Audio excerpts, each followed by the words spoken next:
When I glance over my notes and records of the Sherlock Holmes cases between the years '82 and '90, I am faced by so many which present strange and interesting features that it is no easy matter to know which to choose and which to leave.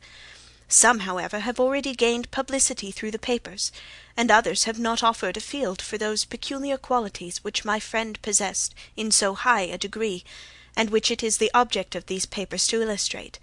Some, too, have baffled his analytical skill, and would be as narratives beginning without an ending, while others have been but partially cleared up, and have their explanations founded rather upon conjecture and surmise than on that absolute logical proof which was so dear to him. There is, however, one of these last which was so remarkable in its details and so startling in its results, that I am tempted to give some account of it, in spite of the fact that there are points in connection with it which have never been, and probably never will be, entirely cleared up. The year '87 furnished us with a long series of cases of greater or less interest, of which I retain the records. Among my headings under this one 12 months, I find an account of the adventure of the Paradol Chamber, of the Amateur Mendicant Society, who held a luxurious club in the lower vault of a furniture warehouse, of the facts connected with the loss of the British bark Sophie Anderson, of the singular adventures of the Grice Pattersons in the island of Uffa, and finally of the Camberwell poisoning case.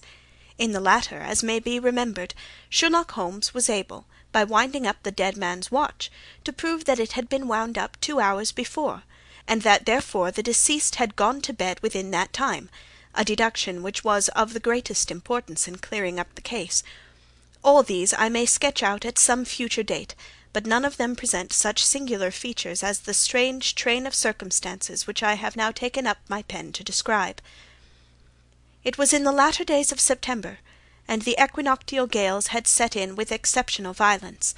All day the wind had screamed, and the rain had beaten against the windows, so that even here, in the heart of great hand-made London, we were forced to raise our minds, for the instant, from the routine of life, and to recognize the presence of those great elemental forces which shriek at mankind through the bars of his civilization, like untamed beasts in a cage.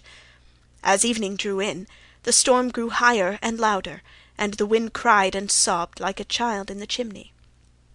Sherlock Holmes sat moodily at one side of the fireplace, cross-indexing his records of crime, while I, at the other, was deep in one of Clark Russell's fine sea stories, until the howl of the gale from without seemed to blend with the text, and the splash of the rain to lengthen out into the long swash of the sea-waves. My wife was on a visit to her mother's, and for a few days I was a dweller once more in my old quarters at Baker Street. "Why," said I, glancing up at my companion, "that was surely the bell. Who could come up to-night? Some friend of yours, perhaps?" "Except yourself, I have none," he answered. "I do not encourage visitors." "A client, then?" "If so, it is a serious case. Nothing less would bring a man out on such a day and at such an hour. But I take it that it is more likely to be some crony of the landlady's." Sherlock Holmes was wrong in his conjecture, however, for there came a step in the passage and a tapping at the door. He stretched out his long arm to turn the lamp away from himself and towards the vacant chair upon which a newcomer must sit. "Come in," said he. The man who entered was young, some 22 at the outside, well-groomed and trimly clad, with something of refinement and delicacy in his bearing. The streaming umbrella which he held in his hand, and his long shining waterproof, told of the fierce weather through which he had come. He looked about him anxiously in the glare of the lamp, and I could see that his face was pale and his eyes heavy, like those of a man who is weighed down with some great anxiety. "I owe you an apology," he said, raising his golden pince-nez to his eyes. "I trust that I am not intruding. I fear that I have brought some traces of the storm and rain into your snug chamber." "Give me your coat and umbrella," said Holmes. "They may rest here on the hook, and will be dry presently. You have come up from the south-west, I see." "Yes, from Horsham." "That clay and chalk mixture which I see upon your toe-caps is quite distinctive." "I have come for advice." "That is easily got." "And help." "That is not always so easy." "I have heard of you, Mr. Holmes. I heard from Major Prendergast how you saved him in the Tankerville Club scandal." "Ah, of course, he was wrongfully accused of cheating at cards." "He said that you could solve anything." "He said too much." "That you are never beaten." "I have been beaten 4 times, 3 times by men, and once by a woman." "But what is that compared with the number of your successes?" "It is true that I have been generally successful." "Then you may be so with me." "I beg that you will draw up your chair to the fire, and favour me with some details as to your case." "It is no ordinary one." "None of those which come to me are. I am the last court of appeal."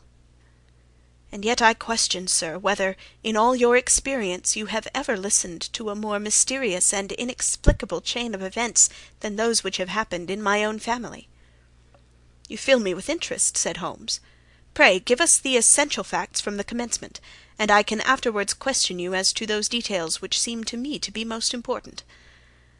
The young man pulled his chair up, and pushed his wet feet out toward the blaze. "My name," said he, "is John Openshaw, but my own affairs have, as far as I can understand, little to do with this awful business. It is a hereditary matter, so in order to give you an idea of the facts, I must go back to the commencement of the affair. You must know that my grandfather had 2 sons, my uncle Elias and my father Joseph. My father had a small factory at Coventry, which he enlarged at the time of the invention of bicycling. He was a patentee of the Openshaw unbreakable tire, and his business met with such success that he was able to sell it and to retire upon a handsome competence. My uncle Elias emigrated to America when he was a young man, and became a painter in Florida, where he was reported to have done very well. At the time of the war he fought in Jackson's army, and afterwards under Hood, where he rose to be a colonel. When Lee laid down his arms, my uncle returned to his plantation, where he remained for 3 or 4 years. About 1869 or 1870 he came back to Europe, and took a small estate in Sussex near Horsham. He had made a very considerable fortune in the States, and his reason for leaving them was his aversion to the negroes, and his dislike of the Republican policy in extending the franchise to them. He was a singular man, fierce and quick-tempered, very foul-mouthed when he was angry, and of a most retiring disposition. During all the years that he lived at Horsham, I doubt if he ever set foot in the town. He had a garden and 2 or 3 fields round his house, and there he would take his exercise, though very often for weeks on end he would never leave his room. He drank a great deal of brandy, and smoked very heavily, but he would see no society, and did not want any friends, not even his own brother. He didn't mind me. In fact, he took a fancy to me, for at the time when he saw me first I was a youngster of 12 or so. This would be in the year 1878, after he had been 8 or 9 years in England. He begged my father to let me live with him, and he was very kind to me in his way. When he was sober he used to be fond of playing backgammon and draughts with me, and he would make me his representative both with the servants and with the tradespeople, so that by the time I was 16 I was quite master of the house. I kept all the keys, and could go where I liked and do what I liked, so long as I did not disturb him in his privacy. There was one singular exception, however, for he had a single room, a lumber room up among the attics, which was invariably locked, and which he would never permit either me or anyone else to enter. With a boy's curiosity I have peeped through the keyhole, but I was never able to see more than such a collection of old trunks and bundles as would be expected in such a room. One day, it was March of 1883, a letter with a foreign stamp lay upon the table in front of the colonel's plate. It was not a common thing for him to receive letters, for his bills were all paid in ready money, and he had no friends of any sort. "From India," said he, as he took it up. "Pondicherry postmark. What can this be?" Opening it hurriedly, out there jumped 5 little dried orange pips, which pattered down upon his plate. I began to laugh at this, but the laugh was struck from my lips at the sight of his face. His lip had fallen, his eyes were protruding, his skin the colour of putty, and he glared at the envelope which he still held in his trembling hand. "K!" he shrieked, and then, my God, my sins have overtaken me." "What is it, uncle?" I cried. "Death," said he, and rising from the table, he retired to his room, leaving me palpitating with horror. I took up the envelope, and saw scrawled in red ink upon the inner flap, just above the gum, the letter K 3 times repeated. There was nothing else, save the 5 dried pips. What could be the reason of his overpowering terror? I left the breakfast-table, and as I ascended the stair I met him coming down with an old rusty key, which must have belonged to the attic, in one hand, and a small brass box like a cash-box in the other. "They may do what they like, but I'll checkmate them still," said he with an oath. "Tell Mary that I shall want a fire in my room to-day, and send down to Fordham, the Horsham lawyer." I did as he ordered, and when the lawyer arrived I was asked to step up to the room. The fire was burning brightly, and in the grate there was a mass of black fluffy ashes, as of burned paper, while the brass box stood open and empty beside it. As I glanced at the box, I noticed with a start that upon the lid was printed the treble K which I had read in the morning upon the envelope. "I wish you, John," said my uncle, "to witness my will. I leave my estate, with all its advantages and all its disadvantages, to my brother, your father, whence it will, no doubt, descend to you. If you can enjoy it in peace, well and good. If you find you cannot, take my advice, my boy, and leave it to your deadliest enemy. I am sorry to give you such a two-edged thing, but I can't say what turn things are going to take. Kindly sign the paper where Mr. Fordham shows you." I signed the paper as directed, and the lawyer took it away with him. The singular incident made, as you may think, the deepest impression upon me, and I pondered over it and turned it every way in my mind without being able to make anything of it. Yet I could not shake off the vague feeling of dread which it left behind, though the sensation grew less keen as the weeks passed and nothing happened to disturb the usual routine of our lives. I could see a change in my uncle, however. He drank more than ever, and he was less inclined for any sort of society. Most of his time he would spend in his room, with the door locked upon the inside, but sometimes he would emerge in a sort of drunken frenzy, and would burst out of the house and tear about the garden with a revolver in his hand, screaming out that he was afraid of no man, and that he was not to be cooped up, like a sheep in a pen, by man or devil. When these hot fits were over, however, he would rush tumultuously in at the door, and lock and bar it behind him, like a man who can brazen it out no longer against the terror which lies at the root of his soul. At such times I have seen his face, even on a cold day, glisten with moisture, as though it were new raised from a basin.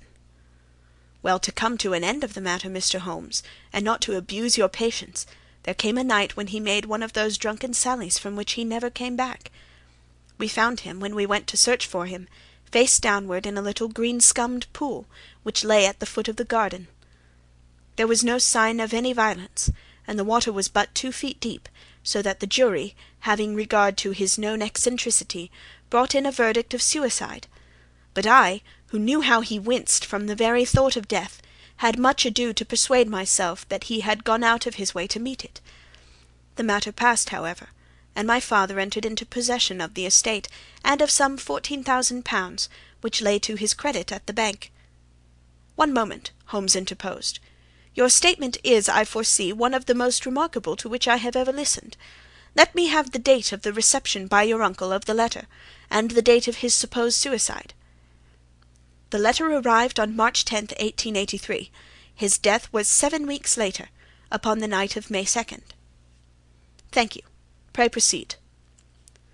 "When my father took over the Horsham property, he, at my request, made a careful examination of the attic, which had been always locked up. We found the brass box there, although its contents had been destroyed. On the inside of the cover was a paper label, with the initials of K.K.K. repeated upon it, and letters, memoranda, receipts, and a register written beneath. These, we presume, indicated the nature of the papers which had been destroyed by Colonel Openshaw. For the rest, there was nothing of much importance in the attic, save a great many scattered papers, and notebooks bearing upon my uncle's life in America. Some of them were of the war-time, and showed that he had done his duty well, and had borne the repute of a brave soldier. Others were of a date during the reconstruction of the Southern States, and were mostly concerned with politics, for he had evidently taken a strong part in opposing the carpet-bag politicians who had been sent down from the North. Well, it was the beginning of '84 when my father came to live at Horsham, and all went as well as possible until the January of '85. on the 4th day after the New Year, I heard my father give a sharp cry of surprise as we sat together at the breakfast table. There he was, sitting with a newly opened envelope in one hand, and 5 dried orange pips in the outstretched palm of the other one. He had always laughed at what he called my cock-and-bull story about the Colonel, but he looked very scared and puzzled now that the same thing had come upon him. "Why, what on earth does this mean, John?" he stammered. My heart had turned to lead. "It is KKK," said I. He looked inside the envelope. "So it is," he cried. "Here are the very letters. But what is this written above them?" "Put the papers on the sundial," I read, peeping over his shoulder. "What papers? What sundial?" he asked. "The sundial in the garden. There is no other," said I. "But the papers must be those that are destroyed." "Pooh!" said he, gripping hard at his courage. "We are in a civilized land here, and we can't have tomfoolery of this kind. Where does the thing come from?" "From Dundee," I answered, glancing at the postmark. "Some preposterous practical joke," said he. "What have I to do with sundials and papers? I shall take no notice of such nonsense." "I should certainly speak to the police," I said. "And be laughed at for my pains? Nothing of the sort." "Then let me do so." "No, I forbid you. I won't have a fuss made about such nonsense." It was in vain to argue with him, for he was a very obstinate man. I went about, however, with a heart which was full of forebodings. On the 3rd day after the coming of the letter, my father went from home to visit an old friend of his, Major Freebody, who is in the command of one of the forts upon Portsdown Hill. I was glad that he should go, for it seemed to me that he was further from danger when he was away from home. In that, however, I was in error. Upon the 2nd day of his absence, I received a telegram from the Major, imploring me to come at once. My father had fallen over one of the deep chalk pits which abound in the neighbourhood, and was lying senseless with a shattered skull. I hurried to him, but he passed away without ever having recovered his consciousness. He had, as it appears, been returning from Fareham in the twilight, and as the country was unknown to him, and the chalk pit unfenced, the jury had no hesitation in bringing in a verdict of death from accidental causes. Carefully as I examined every fact connected with his death, I was unable to find anything which could suggest the idea of murder. There were no signs of violence, no footmarks, no robbery, no record of strangers having been seen upon the roads, and yet I need not tell you that my mind was far from at ease, and that I was well nigh certain that some foul plot had been woven around him. In this sinister way I came into my inheritance. You will ask me why I did not dispose of it.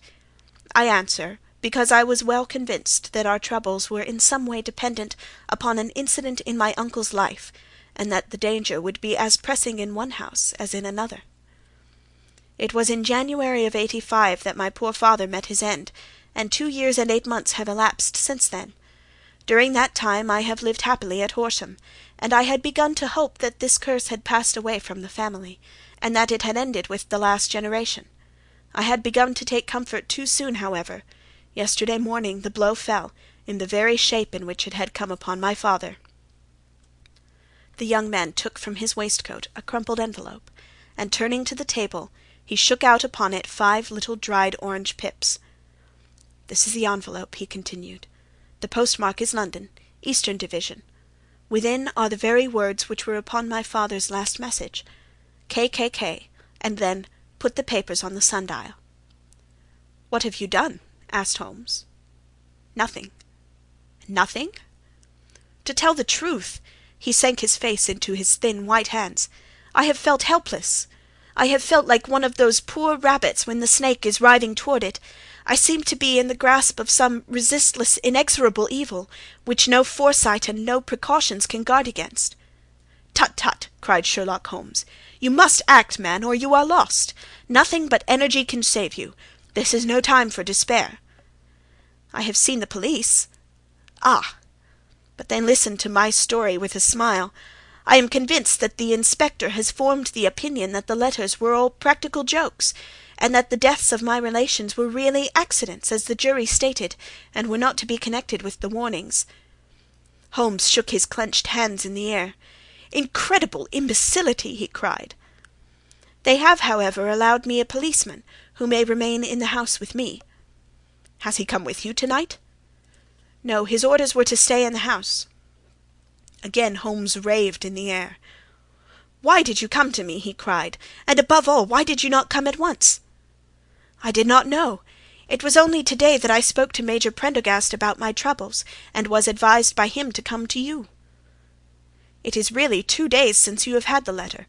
We should have acted before this. You have no further evidence, I suppose, than that which you have placed before us, no suggestive detail which might help us." "There is one thing," said John Openshaw. He rummaged in his coat pocket, and drawing out a piece of discoloured blue-tinted paper, he laid it out upon the table. "I have some remembrance," said he, "that on the day when my uncle burned the papers, I observed that the small unburned margins which lay amid the ashes were of this particular colour. I found this single sheet upon the floor of his room, and I am inclined to think that it may be one of the papers which has perhaps fluttered out from among the others, and in that way has escaped destruction. Beyond the mention of Pip's, I do not see that it helps us much. I think myself that it is a page from some private diary. The writing is undoubtedly my uncle's." Holmes moved the lamp, and we both bent over the sheet of paper, which showed by its ragged edge that it had indeed been torn from a book. It was headed March 1869, and beneath were the following enigmatical notices: 4th. Hudson came. Same old platform. 7th. Set the pips on Macaulay, Paramore, and John Swain, of St. Augustine. 9th. Macaulay cleared. 10th. John Swain cleared. 12th. Visited Paramore. All well. "Thank you," said Holmes, folding up the paper and returning it to our visitor. "And now you must on no account lose another instant.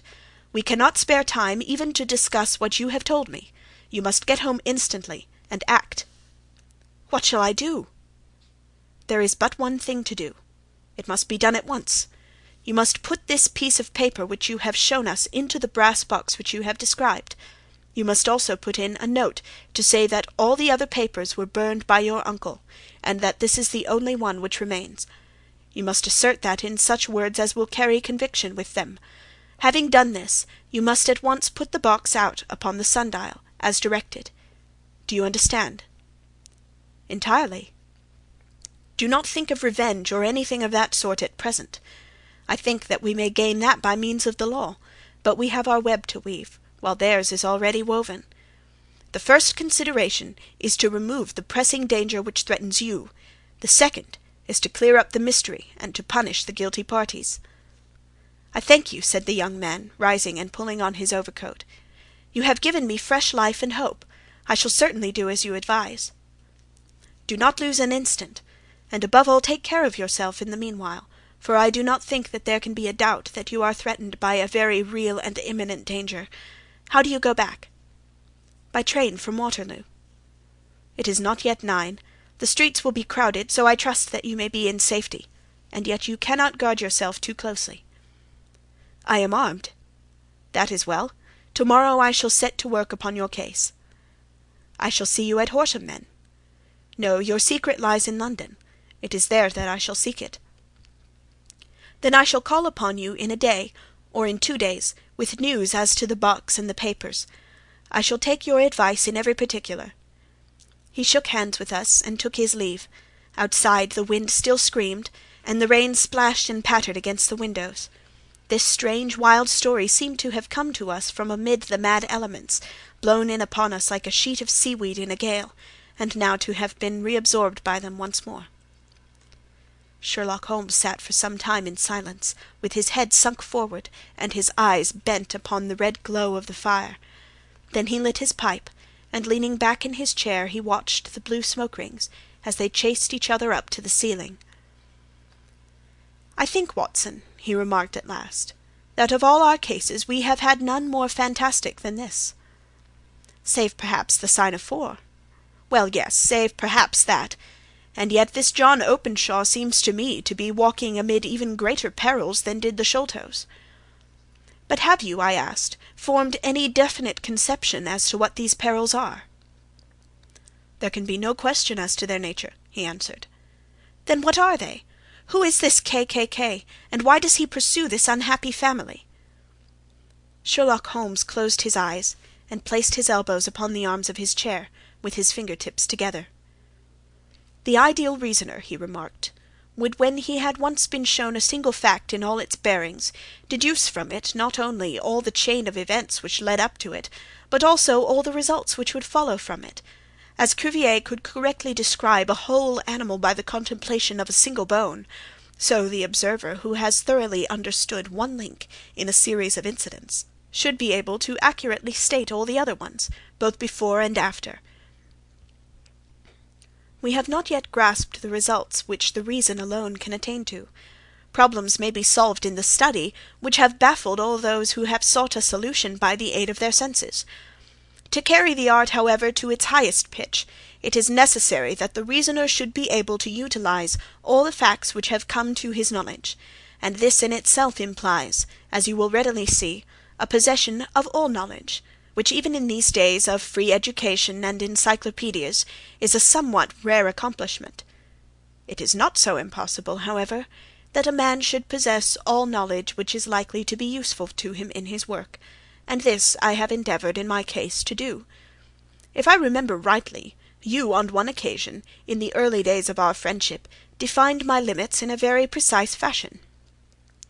Yes, I answered, laughing, it was a singular document. Philosophy, astronomy, and politics were marked at 0, I remember. Botany variable, geology profound as regards the mud-stains from any region within 50 miles of town, chemistry eccentric, anatomy unsystematic, sensational literature and crime records unique, violin player, boxer, swordsman, lawyer, and self-poisoner by cocaine and tobacco. Those, I think, were the main points of my analysis. Holmes grinned at the last item. "Well," he said, "I say now, as I said then, that a man should keep his little brain-attic stocked with all the furniture that he is likely to use, and the rest he can put away in the lumber-room of his library, where he can get at it if he wants it.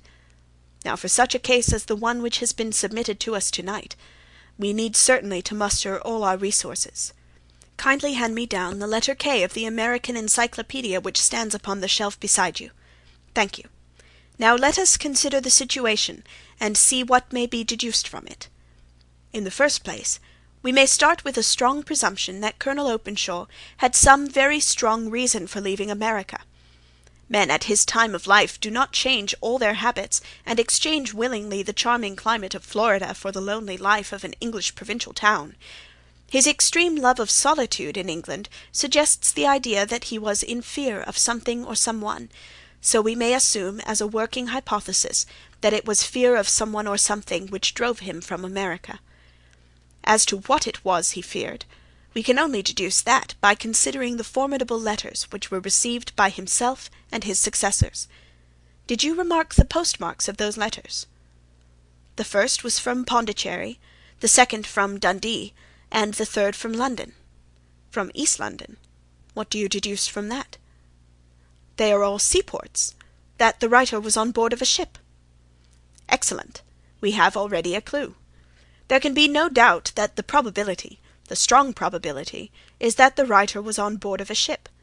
And now let us consider another point. In the case of Pondicherry, 7 weeks elapsed between the threat and its fulfilments. In Dundee it was only some 3 or 4 days. Does that suggest anything? A greater distance to travel? But the letter also had a greater distance to come. Then I do not see the point. There is at least a presumption that the vessel in which the man or men are is a sailing ship. It looks as if they always send their singular warning or token before them when starting upon their mission. You see how quickly the deed followed the sign when it came from Dundee.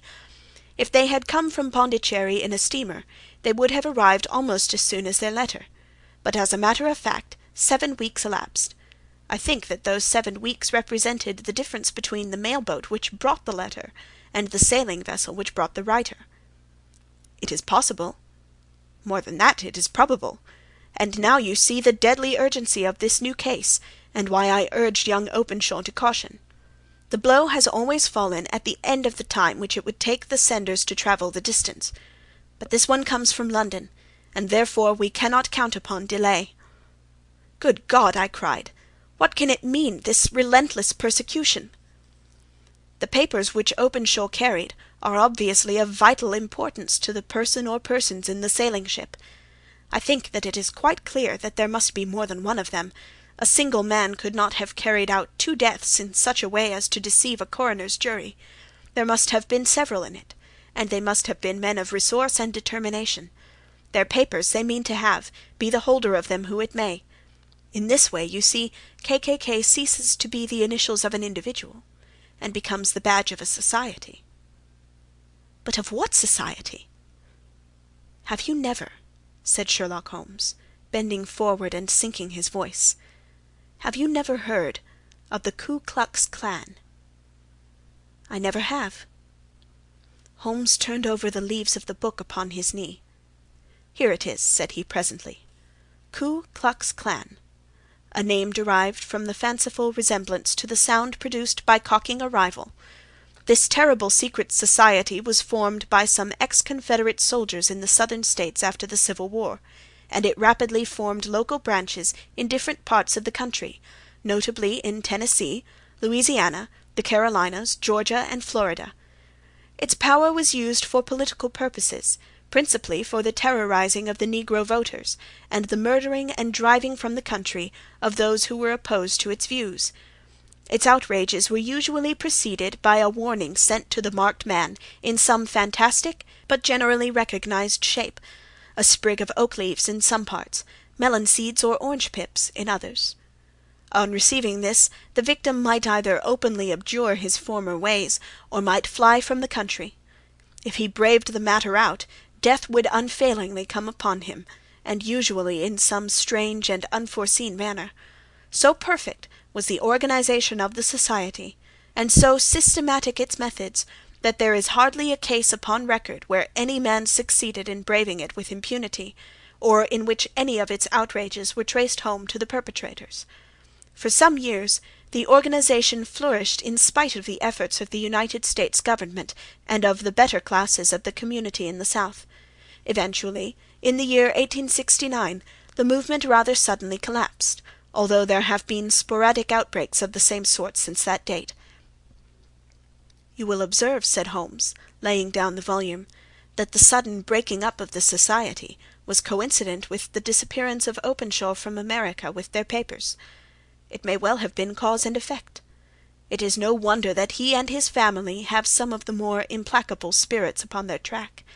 You can understand that this register and diary may implicate some of the first men in the South, and that there may be many who will not sleep easy at night until it is recovered. Then the page we have seen is such as we might expect. It ran, if I remember right, sent the pips to A, B, and C, that is, sent the society's warning to them. Then there are successive entries that A and B cleared, or left the country, and finally that C was visited, with, I fear, a sinister result for C. Well, I think, Doctor, that we may let some light into this dark place, and I believe that the only chance young Openshaw has in the meantime is to do what I have told him. There is nothing more to be said or to be done tonight, so hand me over my violin, and let us try to forget for half an hour the miserable weather and the still more miserable ways of our fellow men. It had cleared in the morning, and the sun was shining with a subdued brightness through the dim veil which hangs over the great city. Sherlock Holmes was already at breakfast when I came down. "You will excuse me for not waiting for you," said he. "I have, I foresee, a very busy day before me in looking into this case of young Openshaw's." "What steps will you take?" I asked. "It will very much depend upon the results of my first enquiries. I may have to go down to Horsham after all." "You will not go there first?" "No, I shall commence with the city. Just ring the bell, and the maid will bring you up your coffee." As I waited, I lifted the unopened newspaper from the table, and glanced my eye over it. It rested upon a heading which sent a chill to my heart. "Holmes!" I cried, "you are too late." "Ah," said he, laying down his cup, "I feared as much. How was it done?" He spoke calmly, but I could see that he was deeply moved. My eye caught the name of Openshaw, and the heading "Tragedy near Waterloo Bridge." Here is the account. "Between 9 and 10 last night, Police Constable Cook, of the H Division, on duty near Waterloo Bridge, heard a cry for help and a splash in the water. The night, however, was extremely dark and stormy, so that, in spite of the help of several passers-by, it was quite impossible to effect a rescue. The alarm, however, was given, and by the aid of the water police, the body was eventually recovered. It proved to be that of a young gentleman, whose name, as it appears from an envelope which was found in his pocket, was John Openshaw, and whose residence is near Horsham. It is conjectured that he may have been hurrying down to catch the last train from Waterloo Station, and that in his haste and the extreme darkness he missed his path, and walked over the edge of one of the small landing-places for river steamboats. The body exhibited no traces of violence, and there can be no doubt that the deceased had been the victim of an unfortunate accident, which should have the effect of calling the attention of the authorities to the condition of the riverside landing-stages. We sat in silence for some minutes, Holmes more depressed and shaken than I had ever seen him. "That hurts my pride, Watson," he said at last. "It is a petty feeling, no doubt, but it hurts my pride. It becomes a personal matter with me now, and if God sends me health, I shall set my hands upon this gang. That he should come to me for help, and that I should send him away to his death." He sprang from his chair and paced about the room in uncontrollable agitation, with a flush upon his sallow cheeks, and a nervous clasping and unclasping of his long thin hands. "They must be cunning devils," he exclaimed at last. "How could they have decoyed him down there? The embankment is not on the direct line to the station. The bridge, no doubt, was too crowded even on such a night for their purposes. Well, Watson, we shall see who will win in the long run. I am going out now." "To the police?" "No, I shall be my own police. When I have spun the web they may take the flies, but not before." All day I was engaged in my professional work, and it was late in the evening before I returned to Baker Street. Sherlock Holmes had not come back yet. It was nearly 10 o'clock before he entered, looking pale and worn. He walked up to the sideboard, and tearing a piece from the loaf he devoured it voraciously, washing it down with a long draught of water. "You are hungry," I remarked. "Starving. It had escaped my memory. I have had nothing since breakfast." "Nothing?" "Not a bite. I had no time to think about it." "And how have you succeeded?" "Well." "You have a clue?" "I have them in the hollow of my hand. Young Openshaw shall not long remain unavenged. Why, Watson, let us put their own devilish trademark upon them. It is well thought of." "What do you mean?" He took an orange from the cupboard, and tearing it to pieces he squeezed out the pips upon the table. Of these he took 5, and thrust them into an envelope. On the inside of the flap he wrote S.H. for J.O. Then he sealed it, and addressed it to Captain James Calhoun, bark Lone Star, Savannah, Georgia. "That will await him when he enters port," said he, chuckling. "It may give him a sleepless night. He will find it as sure a precursor of his fate as Openshaw did before him." "And who is this Captain Calhoun?" "The leader of the gang. I shall have the others, but he first." "How did you trace it, then?" He took a large sheet of paper from his pocket, all covered with dates and names. "I have spent the whole day," said he, "over Lloyd's registers and files of the old papers, following the future career of every vessel which touched at Pondicherry in January and February in '83. There were 36 ships of fair tonnage which reported there during those months. Of these, one, the Lone Star, instantly attracted my attention, since, although it was reported as having cleared from London, the name is that which is given to one of the states of the Union." "Texas, I think." "I was not and am not sure which, but I know that the ship must have an American origin." "What then?" "I searched the Dundee records, and when I found that the bark Lone Star was there in January of '85, my suspicion became a certainty. I then inquired as to the vessels which lay at present in the port of London." "Yes?" "The Lone Star had arrived here last week.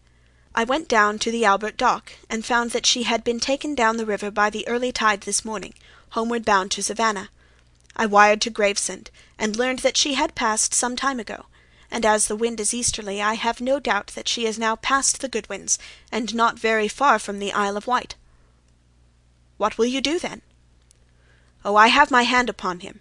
He and the 2 mates are, as I learn, the only native-born Americans in the ship. The others are Finns and Germans.